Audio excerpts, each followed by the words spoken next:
नमस्कार, स्वागत है आपका द डेली वाइब्स में। अभी हमारे साथ मौजूद हैं बक्सर से जीते हुए एनडीए प्रत्याशी और पूर्व आईपीएस अधिकारी श्री आनंद मिश्रा जी। आनंद भैया, स्वागत है आपका माननीय विधायक बनने के बाद बक्सर में पहली बार। बहुत बहुत धन्यवाद विकास भाई, आपका भी बहुत। भैया क्या लग रहा है, क्योंकि जिस तरीके से महिलाओं ने वोट किया है वो कहीं ना कहीं एनडीए को जीत दिलाने में, आपकी जीत में अहम भूमिका जो है वो महिलाओं की रही है। महिला और युवाओं ने बहुत बढ़ चढ़ के हिस्सा लिया, बुजुर्गों ने भी लिया है। सच पूछिए तो हर समाज का हर हिस्सा ने लिया है, क्योंकि जब विकास होगा तो सबका होगा। और महिलाओं की ये जो ज़्यादा से मतलब जो उत्साह देखने को मिला, ये दिखाता है कि हमारी मातृशक्ति ने ये संकल्प लिया है कि अब की बक्सर के जो बदलाव और विकास की जिम्मेदारी और उसके मार्गदर्शन का दायित्व तो वो ले रहे हैं। तो इसलिए इनका रोल कहीं ना कहीं भैया लोगों का कहना ये है कि एक पढ़ा लिखा कैंडिडेट, एक आईपीएस ऑफिसर जिसने बाहर जाकर, असम में जाकर इतना कुछ किया है, वो कहीं ना कहीं बक्सर आके बहुत ही अच्छा विकास करेंगे।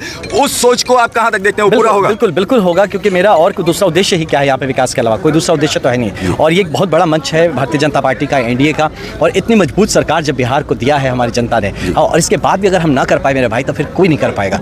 यकीन मानिए, यहाँ पे सिर्फ एक ही मुद्दा है हम लोगों का, विकास का, यहाँ के बदलाव का, एक बेहतरीन और सशक्त बक्सर और एक विकसित बिहार का। अब बक्सर के लोगों को बहुत उम्मीद है। लोग पहले तो कह रहे हैं कि किला ढह गया है और कमल खिल गया है, और वो भी इतने बड़े मार्जिन से कि कहीं ना कहीं उसने विरोधियों को एकदम से विलुप्त कर दिया है यहाँ से। मेरा मानना है कि ये किला ढहना वगैरह, इस पे हम लोगों का ध्यान नहीं जाना चाहिए। ये संकल्प है एक बेहतर बक्सर बनाने का, एक संकल्प है एक विकसित बिहार बनाने का, ये संकल्प है एक अखंड भारत का जो सपना है उसको पूरा करने का। तो ये बहुत बड़ा संकल्प को लेकर हम लोग चल रहे हैं। तो छोटे मोटे किले यहाँ वहाँ ढहते रहेंगे, उसको लेकर ज़्यादा नहीं सोचना है। अब ये देखना है कि हर एक आदमी, हर एक बक्सर वासी को इस संकल्प का हिस्सा बनना है। किसको वोट दिया, आप किस पार्टी से हैं, किस जाति से, कोई मतलब नहीं रखता। बक्सर आपका है, बिहार आपका है, आपका भी उतना ही धर्म बनता है, आपका भी उतना ही कर्तव्य बनता है इस विकास में बराबरी से दावेदारी करके, हकदार बन के इसमें कंधा लगाने का, जितना किसी और का। इसलिए मैं सबसे आह्वान करता हूँ कि सब लोग साथ जुड़े और मिलकर बेहतर बक्सर बनाते हैं। पहला काम जो बक्सर में आप करेंगे वो क्या करने का आपने सोचा? देखिए, बहुत सारे काम है। जैसे कहते हैं पहला काम, ऐसा नहीं है ना कि पहले रोटी खाएंगे चावल खाएंगे, ऐसा नहीं है। एक सर्वांगीण विकास की बात है, लेकिन पहला काम आप देखिए तो जो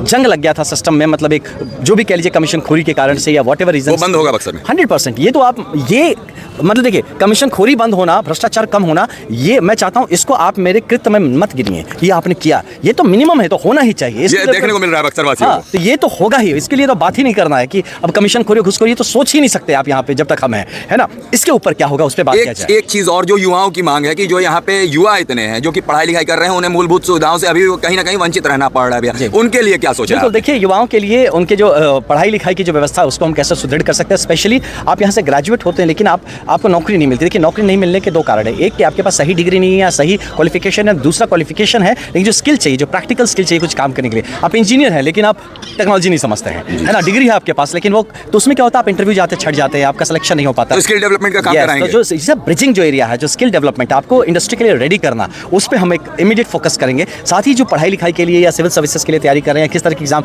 उनको हम किस तरह से कोचिंग की व्यवस्था या हेल्प की व्यवस्था करा सके, इस पर करेंगे। साथ ही जो प्राइमरी एजुकेशन से लेकर हमारा जो हायर एजुकेशन है उसको कैसे सुदृढ़ कर सके कि अब कॉलेजेस में सिर्फ बदकही ना हो, सिर्फ काम के नाम के लिए ना हो, वहाँ पे पढ़ाई हो और मजबूत पढ़ाई हो, इतनी पढ़ाई हो कि उसको बाहर जाके पढ़ने की जरूरत ना पड़े, उसकी व्यवस्था करेंगे। साथ ही जो टेक्नोलॉजी, यहाँ पे हमारे गवर्नमेंट इंजीनियरिंग कॉलेज आया है, मेडिकल कॉलेजेस आएंगे अभी, और इस ऐसे फैसिलिटीज़ को और हम प्रमोट करें, और साथ ही साथ यहाँ पे लोगों को स्वरोजगार का अपॉर्चुनिटीज़ क्रिएट करें। अगर कोई अपना काम करना चाहता है, यहाँ की हम जो इकोनॉमी है उसको कैसे बूस्ट करें, इसके लिए मेरे बहुत कुछ प्लान है। इवन गंगा का जो फ्रंट है हमारा, उसका मेरे दिमाग में तो 21.5 किलोमीटर का एक्स्ट्रेच चल रहा है। वो तो मरीन ड्राइव के लिए इन लोगों ने किया है।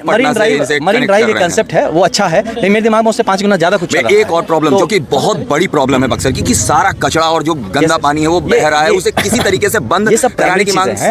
ये प्राइमरी चीजें हैं जो है ना, कि हमारा जो कचरा प्रबंधन का जो व्यवस्था है उसको ठीक करना। यहाँ जो मक्खी उड़ रही है ना, यहाँ पे मंदिरों में मक्खियाँ उड़ जाती है, तकलीफ होता है बॉस, हमारे भगवान मक्खियों के बीच में क्यों रहेंगे। तो ये स्वच्छता का काम, जो सफाई का काम है, ये तो अव्वल दर्जे पे। ये तो आपका मतलब, इसके लिए आप जैसे नहाने धोने के लिए आप सोचना नहीं पड़ता है, वैसे इन सब चीज़ों को आप, मैं मानूंगा कि इसके लिए मुझे क्रेडिट मत दीजिएगा कि आपने सफाई करवा दिया, ये तो होना ही चाहिए। उसके ऊपर मूलभूत सुविधाएं बक्सर के जनता को अब मिलनी शुरू होनी चाहिए और ये शुरू होगा। बस एक दिन हमें पहुंचने दीजिए, विधानसभा में शपथ ले लीजिए, उसके अगले दिन से। सुनने में तो ये भी आ रहा है आनंद भैया कि आप मंत्री भी बनने जा रहे हैं। देखिए, सुनने पे मत जाइए, हम लोग को बस ये सुनने में आना चाहिए कि हम लोग विकास करने वाले हैं बक्सर के। बस इस पे हम संकल्पित रहें कि किस तरह से बक्सर और बिहार के लिए हम काम करें, किस भूमिका में करेंगे, किस रोल में करेंगे। यह हमारी पार्टी बहुत गंभीर पार्टी, वो डिसाइड करेगी किसको कौन से काम में लगाना है। पार्टी जिस तरह से काम करने को बोली उस तरह से हम लोग काम करें। हमसे बात करने के लिए डेली वाइब्स की पूरी टीम की ओर से आपको बहुत बहुत बधाई। आपको भी बहुत धन्यवाद। और